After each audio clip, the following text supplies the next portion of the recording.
Pessoal, boa noite a todos.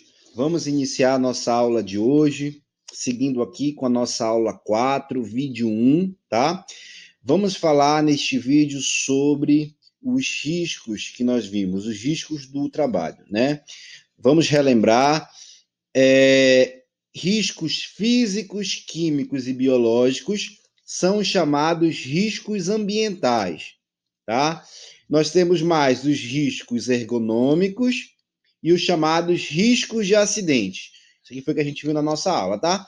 Risco físico representado aí pela cor verde, como ruído, vibrações, radiações, frio, calor, né? Nós vimos na nossa aula passada que os riscos físicos são um tipo de energia, tá? Enquanto que os riscos físicos são um tipo de energia, os riscos químicos são substâncias, tá? Como, por exemplo, poeiras, fumos, neblinas, gases, vapores, substâncias ou produtos químicos, tá? E nós vimos que os riscos biológicos são os micro-organismos, tá? Como vírus, bactérias, protozoários, fungos, parasitas e bacilos, tá? Então, isso aqui foi o que a gente viu na aula passada, que são os riscos ambientais, mais os riscos ergonômicos e risco de acidente. Lembrando que risco ergonômico é aquele risco, é aquela situação em que tem algo que vai afetar tanto psicológico quanto fisiologicamente o trabalhador, ou seja, o ambiente de trabalho ele está organizado de uma forma que vai trazer riscos à vida do trabalhador, tanto na questão psicológica quanto da questão fisiológica. Aí a gente tem aqui caso de esforço intenso, levantamento de peso, postura inadequada, controle rígido, imposição de ritmos excessivos, trabalho diurno, jornada prolongada, tá? Então, isso foi o que a gente viu na aula passada, tá? E os riscos de acidente é aquele risco propriamente dito, aquele arranjo, que um arranjo físico inadequado, uma máquina que não está ali com as revisões, ou não está com proteção, tá? Ou uma ferramenta defeituosa.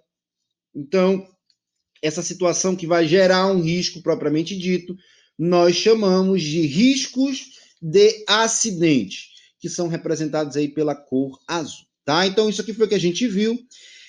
Seguindo aqui nesse nosso primeiro vídeo, nós vamos continuar aqui falando, só que agora 2 pontos importantes, que a gente sempre ouve falar, adicional de insalubridade e adicional de periculosidade, né? Muito provavelmente vocês já ouviram falar disso, é um ponto muito importante, tá? E aí a gente vai entender qual é a diferença desse adicional de insalubridade e adicional de periculosidade. Então, gente, primeiro é importante ressaltar que o adicional de insalubridade ele é um direito previsto pela legislação trabalhista para todos os trabalhadores que exercem atividades laborais que expõem os agentes nocivos à saúde. Professor, então qualquer situação que tiver agente que expõe a situações que pode causar um acidente, pode afetar a vida do trabalhador,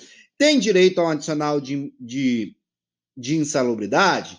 Aí depende. Há alguns casos em que o problema não podem ser evitados. Por exemplo, quem trabalha em laboratório, né? Você tem ali todo o EPI, tudo certo, no entanto, você tem ali aqueles materiais que são evaporados, né? Ácido. Então, estar diante daquela atividade tem um risco. Nesse caso, um risco químico. Quem trabalha aí com raio-x, por mais que tenha toda a questão de segurança, está ali diante de algo altamente perigoso, tá? Então, pessoal, nessa situação, por isso, as atividades que representam esse tipo de risco, que não dá para ser evitado, devem oferecer um adicional ao salário dos profissionais expostos a esse ambiente. Tá? Então, primeiramente, é importante entender o significado de insalubridade, um ambiente insalubre. É aquele ambiente ou condição que, por meio de riscos ambientais